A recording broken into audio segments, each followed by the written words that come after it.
Observe the month of Aviv and celebrate the Passover of the Lord your God, because in the month of Aviv he brought you out of Egypt by night.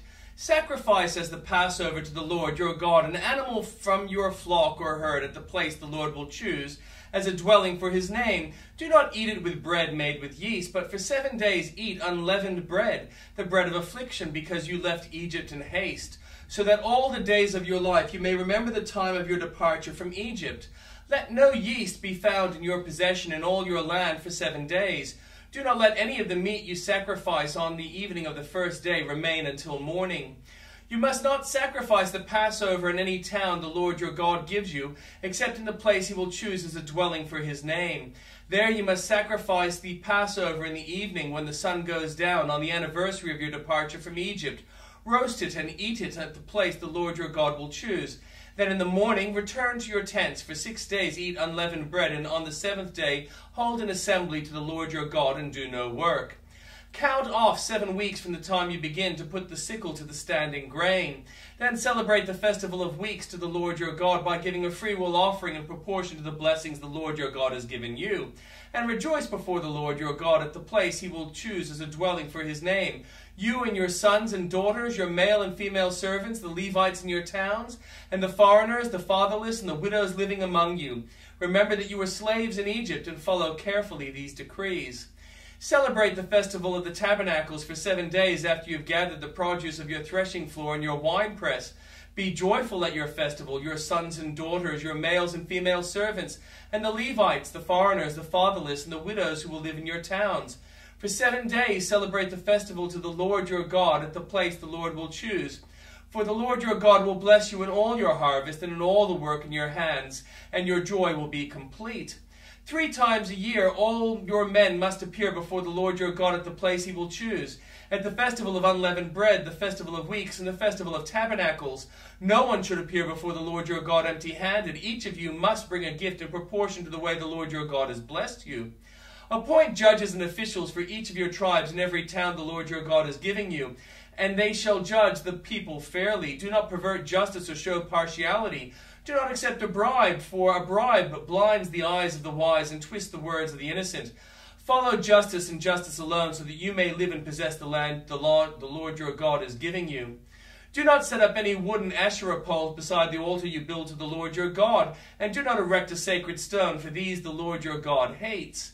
Do not sacrifice the Lord your God an ox or sheep that has any defect or flaw in it. That would be detestable to him. If a man or woman living among you in the towns the Lord gives you is found doing evil in the eyes of the Lord your God in violation of his covenant, and contrary to my command has worshipped other gods, bowing down to them, or to the sun or the moon or the stars in the sky, and this has been brought to your attention, then you must investigate it thoroughly.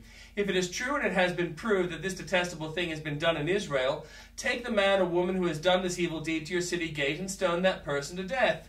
On the testimony of 2 or 3 witnesses, a person is to be put to death. But no one is to be put to death on the testimony of only 1 witness. The hands of the witnesses must be the first in putting that person to death, and then the hands of all the people. You must purge the evil from among you.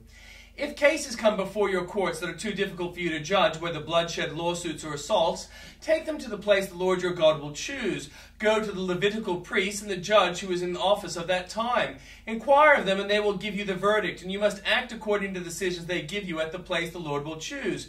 Be careful to do everything they instruct you to do. Act according to whatever they teach you and the decisions they give you. Do not turn aside from what they tell you to the right or to the left. Anyone who shows contempt for the judge or the priest who stands ministering there to the Lord your God is to be put to death.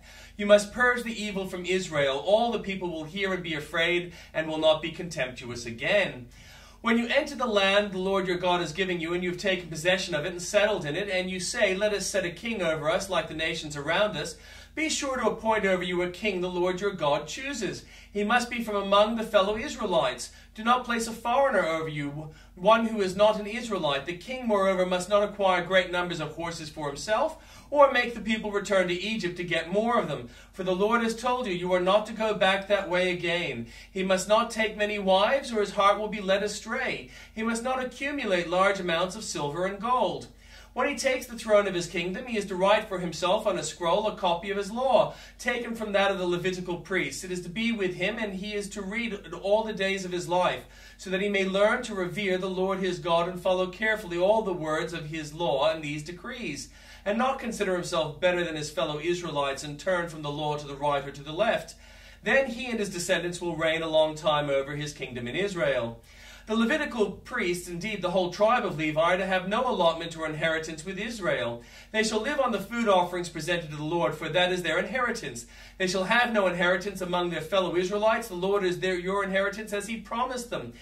This is the share due the priest from the people who sacrifice a bull or a sheep, the shoulder, the internal organs, and the meat from the head. You are to give them the first fruits of your grain, new wine, and olive oil, and the first wool from the shearing of your sheep. For the Lord your God has chosen them and their descendants out of all of your tribes to stand and minister in the Lord's name always.